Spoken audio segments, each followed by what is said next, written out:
let's talk about the future of books. The vinyl market is worth $2.5 billion and projected to double by 2033.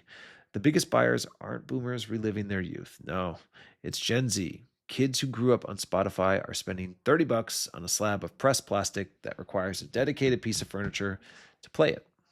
That's not nostalgia, that's a signal. People aren't going backward, they're going through digital and coming out the other side wanting something they can hold, something finite, something that doesn't update overnight or vanish when a licensing deal expires. And if you think this is just about music, you're not paying attention to what's happening in books. Here's the state of things in 2026. Print book sales are healthy. They never actually collapsed the way the ebook evangelists promised they would in 2012. Independent bookstores seem to be doing well. Special editions with thoughtful design, quality paper, interesting bindings, they're selling at a premium because people are willing to pay more for a book object that feels like it was made by a human being.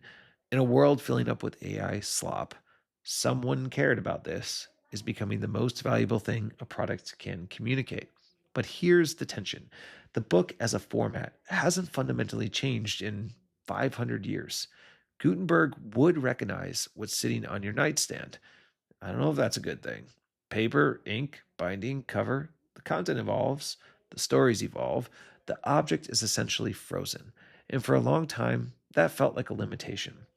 The tech world spent 2 decades trying to replace the book with something better. Kindle, iPad, interactive ebooks, Air overlays, none of them killed the book. Most of them barely dented it because they kept trying to replace the physical experience instead of enhancing it. I think the future of books isn't one future in particular, it's several running in parallel, and they're all responses to the same underlying hunger. Number one, the book as a luxury object. We are already deep into this one. Limited print runs, hand stitched bindings, foil stamping, specialty paper stocks, books designed not just to be read, but to be owned, displayed on a shelf, given as gifts, and collected. The book is the artifact. This is the vinyl model applied to publishing. The format survives because it's analog and there's a physicality to it. Number two is the book as a community hub. I know this one's a little duh, but it's the book talk phenomenon, which, despite hot takes, isn't dying. Hopefully, the future is about maturing. Books are becoming social objects again. Reading is becoming participatory, more than it has before. Indie bookstores are functioning less like retail shops and more like gathering spaces.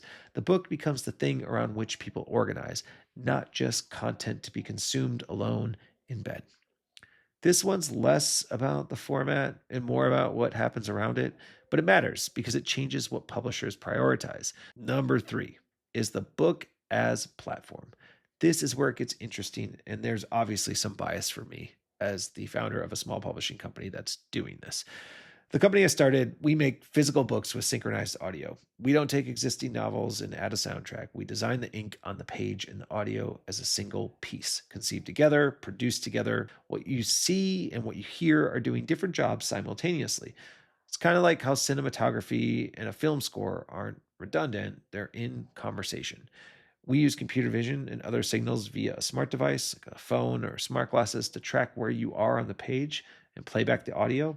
There are no QR codes, no buttons, no AR overlays that'll pull your eyes back to the pixels on the screen. The technology disappears. You just read, the book surrounds you. But Radio Poster is just one example of this broader idea. Paper is a platform, not a relic.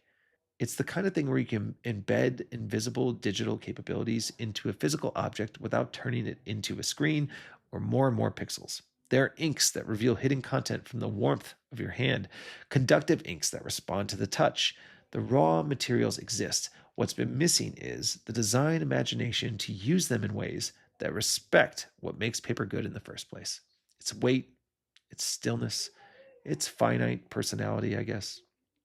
The wrong version of the future, and we've seen plenty of it, is something maybe more like the AR book. It's somewhat there, but the pointing your phone at something and getting a bunch of pixels back just doesn't seem like something people want. Maybe glasses will shape this up a little bit. It sounds exciting in a pitch deck. In practice, it takes your eyes off the page, puts them back into, what I call the pixel world. Number four. The fourth feature is one that's always been there, needs more ideas to feed it. It's about having media that allows you to move at your own pace with a story. Books have survived every technology that was supposed to kill them: radio, television, the internet, ebooks, social media, AI. Not because they're stubborn, old objects, but because they give you a complete, finite experience that you move through at your own pace, in your own silence, with your own imagination, doing most of the rendering. No algorithm decides what you see next. You turn the page or you don't. That's not a limitation, that is a superpower. And whoever figures out how to make that superpower more powerful without breaking the spell is going to build something that lasts into the future. And I'll leave you with this: the screen age was about capturing our attention. The future of the book may be more about deserving it. Thank you. That is the future of books as of 2026.